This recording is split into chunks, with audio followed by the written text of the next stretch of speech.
So today I wanted to talk about Pokemon TCG Pocket. I'm sure you've heard of it. It's the big new Pokemon mobile game app that everyone's been playing recently. Although I feel like they didn't market it at the start. It kind of got a lot of word of mouth after it came out. But this is the brand new Pokemon card game that is sweeping the nation in app form. This is a separate venture from their normal Pokemon TCG Live app, which is more based on the actual trading card game that you can play in real life and that they sell in the stores. This is a fully digital experience and card game that you can play on your phone that has no relation whatsoever to the other trading card game stuff they have on offer. This one is more focused. It's more of like a stepping stone, more of like a beginner's entry point into the TCG. A lot of the cards are more basic. The power scaling is reduced back a lot from the other TCG, and the battle system is much more simplified in comparison to the normal TCG. And I just want to talk about my thoughts on the app and the systems and everything. This year I actually got into the regular Pokemon TCG. I've been playing it since about like the beginning of the summer, a little before the summer this year, and I've gotten pretty hardcore into it. Like, I actually can do pretty well in that game. I played in some online tournaments in that game. I built my own decks and everything, and I think the TCG is really fun. It's actually a very underrated TCG, I feel like. It's a really fun and deep TCG, although I will say it is very power crept, and I think a move to a more simpler system is definitely the move if you want to get more casual people into the game. So the whole premise of this app is that it's more of like a collection based thing. Just like the original Pokemon cards were intended to be more of a collection based thing, even though they did have a battle system. It basically gives you 2 free booster packs a day of 5 cards that you can open, and you collect them, and it fills out. They really want you to fill out this card Pokedex, you know? They want you to collect like one of every card. That's like clearly what the app is more geared towards and what they're sort of funneling you into a little more. That's the main appeal of the game, is collecting the cards, collecting the rare cards in the set. And I have to say, this set that's included in the TCG Pocket app here, this is an entirely original set. This is, again, not any way crossing over with the actual Pokemon trading card game. The only thing that is really some older cards are like in this game, like from like the first couple sets are actually in this game, but they're modified in this game. They're not like the exact cards from their original releases. But yeah, so basically you get 2 free booster packs a day. That's like the whole free-to-play thing here. You get 2 free booster packs a day. Every 12 hours, you'll get a new one, and you can skip that charge time with these hourglasses they give you sometimes, or by paying actual money. That's where they're gonna get their money from. There's 3 different mini sets within this set. There's like a Charizard booster pack set, a Mewtwo booster pack set, and a Pikachu booster pack set, and they all come with different cards and pull rates. And a new addition to this app specifically is we've had regular cards and full art cards before, but now there are these like extra full art cards where you can tell there's a little portal border around them, and it's Charizard, Mewtwo, and Pikachu that have it. And basically you can go into the card and it shows like a big super full illustration diorama piece that you wouldn't normally see on the card itself. You have to go into it and like you can explore that little art piece here. I've gotten the Charizard one, and I have to say it's very impressive. It's a very nice art. I hope they release the full art of these somewhere, like a full poster or something. I would really like to see that because the Charizard one is really cool. But yeah, it's mainly just about collecting the cards, and for what it's worth, I will say so far, as a free-to-play player, who's been playing it for about like a week or so now, it's been pretty fine, pretty generous. I think early on they load you up with those hourglasses to get you hooked, and those have kind of dried up for me. The hourglass is what lets you skip the wait time and get you another booster pack. So far, it's been drying up for me, but I've gotten quite a few cards. I have, at the time of recording this, I have 208 total cards in my collection here. I think some of these are duplicates here, but I think maybe I have like around 115, 117 unique cards out of a set of like 250. So not too bad. I almost have half the set completed. But it's pretty fun. Weirdly, they haven't released trading into it, and I suspect that they're hesitant on that because I feel like that kind of would make it really easy to complete your collection and not pay for things. But it's supposedly coming soon. There's a section in the app that says it's coming soon.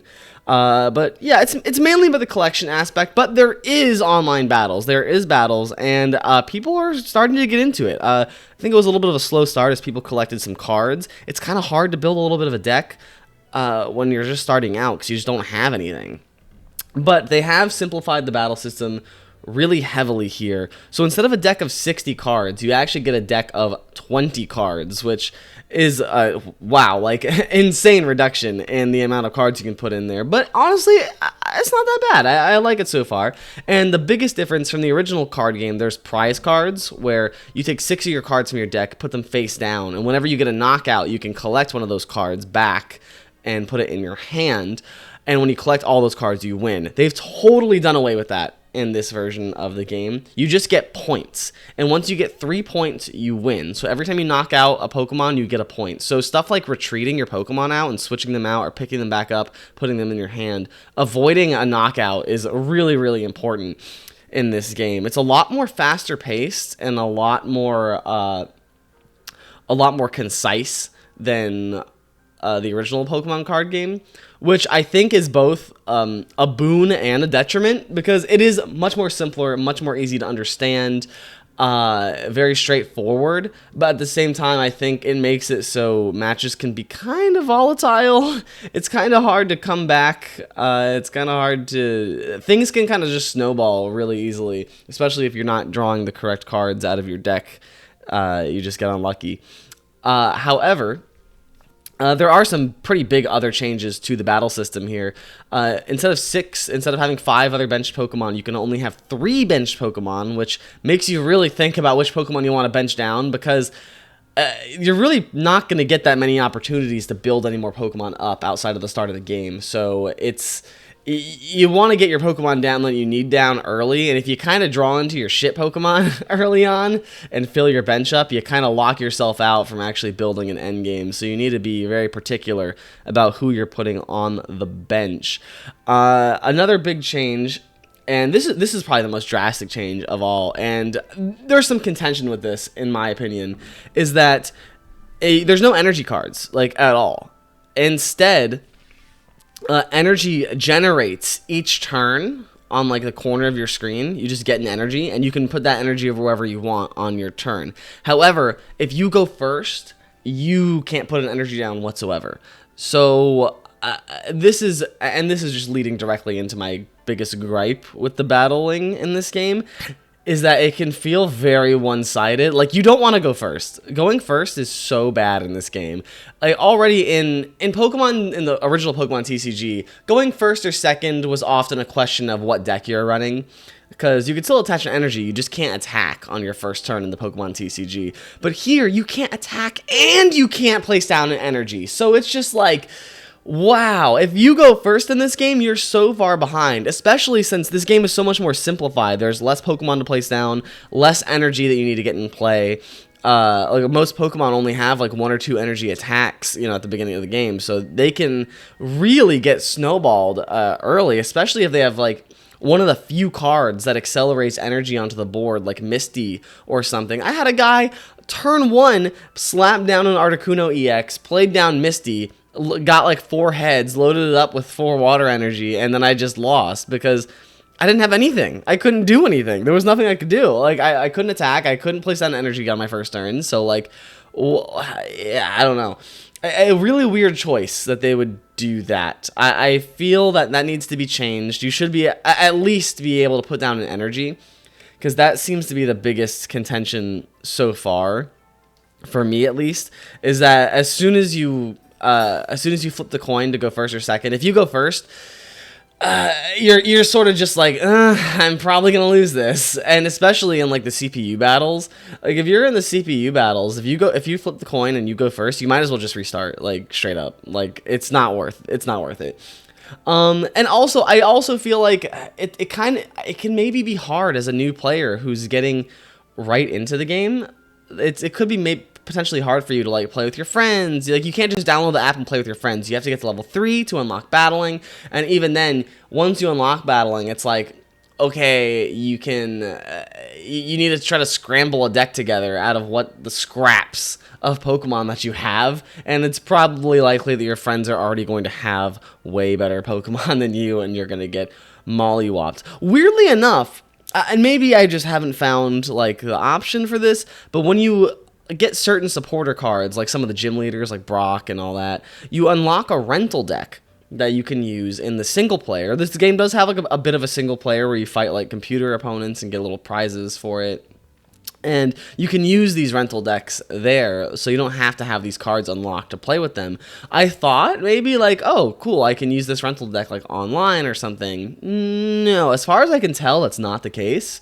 So you really do need a deck like ready to go. I mean, thankfully it's only 20 cards, but early on you're basically gonna be like, you're gonna be loading up with all these like colorless Pokemon like Rattata and Farfetch'd and stuff, and just to fill out your deck. And you'll quickly realize that other people have already gone ahead and made way better decks than you, and it's like, ah, shit. Well, I'm kind of like really behind. But other than that, though, the battle system, it's fine. It's fine for what it is. It's quick, it's fast, it's snappy. You get pretty good rewards for it. They give you like a shop ticket every time you do a battle, so you can like go and get some better trainer cards and whatever to throw in your deck. I'm going to talk about the other glaring. I have two other glaring issues with this app, and I got to get this one out of the way first because it drives me fucking crazy that the whole app is focused on collecting the cards mostly, so they make a really big spectacle every time you open a pack, and honestly, it's so much. This game makes me want to pull my hair out with the amount of like skipping I have to do and like waiting around I have to do every time I open a pack. So you go to the pack, you pick the pack you want, you click open, it loads a white screen, it brings up all these packs, you can pick one to open, you swipe on it, opens the pack, all the cards come out, you look through all the cards, it fades to a white screen, shows you an image of all the cards you got, fades to another white screen, and then it like it shows all the cards going into your card decks, fades to a white screen, opens the card decks and shows them filled out in the card decks, fades to the white screen, then it shows the cards again and wants you to swipe up or whatever. There's like every time you open a pack, there's like 6 or 7 little white loading screens that pop up, and oh my god, it's so annoying to like try and like skip those every time. It is like a 30 to 45 second ordeal every time you finish opening a deck, and it's like, oh my god, and especially when you open a deck and it's just a bunch of commons, like it's like, I don't care, just let me get, I want to just go, I'm done. Like I think they need to make that a little more snappy, because it's just so annoying, especially if you're like opening 10 cards at a time, or 10 packs at a time, I'm sorry. It's just like over and over again, like my god, like just let me go. I feel like for something that's so focused on the collection aspect, it should be a little more responsive and faster. But it's cute. I can't complain too much. I will say I do think my other biggest issue is I think there's a lot of like UI bloat in this game. Maybe I'm just old, but like there's just so much on the screen. Like I go to the home screen and you have the button that opens the packs, that's fine. You have wonder picking. Oh, let's get into wonder picking real quick. Wonder picking is like you can see other people's packs that they have opened, some random packs that they've opened, and the cards in them, and you can spend this other resource to basically randomly get 1 out of the 5 cards they open in that pack, which can get you a rare card if they open one. But that's another resource that like generates over time, and you have to spend whatever. It's like a secondary little like, oh, you get 1 free extra card resource. Anyway, the UI, I need to talk about this. So like the opening UI on the home screen is not that bad. It's got like the pack opening thing, the wonder picker, and the shop. And it's like, okay, that's pretty much everything you need, right? So but then you go into the pack opening screen, right? And then that is where they hide the option to spend your points. When you get duplicate cards, you get points that you can directly exchange for any cards that you want, as long as you have enough points. They're expensive, but you'll build up points over time. But I hate that this is like hidden down here in the pack options. It's because you would think like, oh, to exchange my points for cards, I'd go to the shop. But no, that's not the case. The shop is where you spend stuff like your shop tickets. It's one of those games that just has like 4 different currencies and like 5 different tabs for all these things that you can exchange, and the things you really want are often buried. Like on the shop, the trainer cards that you want to buy to help build your decks, those are all the way at the bottom of the shop tab. At the top of the shop tab is like the resources that you can buy to like skip waiting times, which obviously I know why it's at the top, but it's really obnoxious to me that all the things that you want are at the bottom. And then within all these menus, there's a bunch of tabs. Like there's the tickets tab, the emblems tab, the special tab, the other tab, which has nothing even in it, so why is it there? And then within that, there's also limited time event tab and a main tab. There are like 6 tabs in the shop alone, and this drives me crazy. You can log in and complete daily missions and get like extra rewards for a daily login, like any free game, and so often it'll tell you, hey, you got a mission completed, click on this little bubble icon in the bottom right to complete your mission and collect your rewards. So then you go in there and you're like, oh, cool, and you press complete all, you get all your rewards, and you back out to the main menu and it lights up again, and it's like, hey, you still got stuff to collect, and you're like, what? And then you go in there and then you scroll through the tabs, and it's like there's like 7 tabs at the bottom where there's like beginner quests, daily quests, dex quests, deck quests, event quests, and premium quests, and like all these can light up independently. So when I go in here and I press complete all quests, it doesn't just complete all my quests in the different tabs, it only completes the one in the tab that I'm in. So then you back out and then, oh my god, it's so annoying. Like, that's my biggest problem with the app, is that sometimes it can be very slow and annoying because you have to back out through a bunch of menus, dive into a bunch of stuff. And even then, there's 5 default tabs at the bottom. There's the home tab. There's the tab where you do my cards, where you can build decks and see all the cards that you have in your collection. There's the social hub, which has community showcases, and the trading function, which doesn't even exist yet. The trading function isn't in the game yet, so this whole tab is pretty much useless. And then we have the battle tab, which is where you're going to be a lot as well. And then there's like a whole extra thing for like a menu, your items that you have, you can look at. There's Pokegold, there's Shine Dust, there's shop tickets, special shop tickets, premium tickets, Wonder Hourglasses, advanced tickets, event shop tickets, emblem tickets, and rewind watches. Like, I don't even know I haven't even used half these resources yet. Like, what are these? Like, it just sort of bombards you with things, and there's just a little too much bloat, in my opinion. I think they need to cut down on a little bit of this bloat. It can be a very annoying app to navigate at points, for as simple as the app really should be. It's just opening your booster packs, maybe battling. Like, opening your booster packs, building a deck, maybe battling. Like, I feel like we could have condensed this down a bit. But overall, as someone who really does enjoy the TCG, the regular TCG is pretty expensive if you want to open packs in real life. TCG Live, the actual client they have, I think is a very generous free-to-play app, and you can play the modern Pokemon card game entirely digitally on that without spending that much money. You're gonna be limited to a few decks at first and stuff until you play a lot and open a lot of packs and move through their battle pass, which you can get for free every season. But I think it's a very generous free-to-play game. However, I do enjoy opening Pokemon cards in real life, and that can get really expensive. So this is a very nice little dopamine alternative. I think they're really capitalizing on that little dopamine rush that people like. I mean, we all know how popular opening Pokemon cards has been in the past few years. I think this is a really smart move on their part. And for the most part, the app is pretty good. I've been opening it quite a few times just to open a pack or two and close it. It's not an app that you're going to stay in for like hours on end, but you'll pop in for like 30 minutes and then pop out until the next day. So I think it gets the job done. I'm excited to see what they do in future expansions and how they build upon this. I think that's where this is really going to be tested. If this success continues, or if this is just a little novel one-time thing that people are downloading. I'm really curious because it's definitely a very interesting choice to have two TCG apps essentially running side by side at the same time. But yeah, that's pretty much all my thoughts on this. It's a cozy app. I would recommend it, but I probably wouldn't spend any money on it. I don't think the value you're going to be getting out of it is very high.